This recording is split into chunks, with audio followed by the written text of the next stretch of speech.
बिस्मिल्लाहिर्रहमानिर्रहीम। अस्सलाम वालेकुम। गुड़ खाने के फ़ायदे। गुड़ के इस्तेमाल से थकावट नहीं होती। खाने के बाद गुड़ का इस्तेमाल मर्दाना कमज़ोरी को दूर करता है।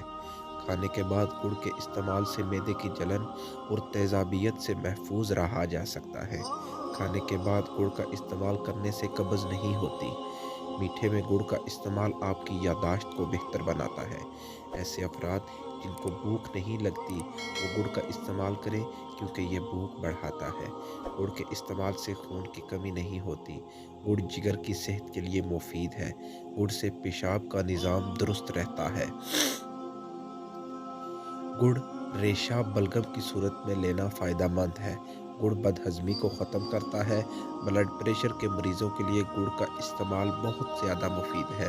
सर्द अशिया के इस्तेमाल से होने वाली तकलीफ़ को दूर करता है। गले की ख़राश में गुड़ का इस्तेमाल फ़ायदा पहुँचाता है। गुड़ के इस्तेमाल से फेफड़ों की बीमारियों से महफूज रहा जा सकता है। गुड़ का इस्तेमाल वज़न में कमी लाता है, इसलिए मोटे अफराद चीनी के बजाय गुड़ का इस्तेमाल करें। गुड़ खून को साफ़ करता है, जिससे जल्द भी साफ़ व शफ़ाफ़ हो जाती है। गुड़ गैस और अफारा होने से बचाता है। वीडियो पसंद आए तो इसको शेयर लाजमी कीजिएगा। जज़ाकल्लाह।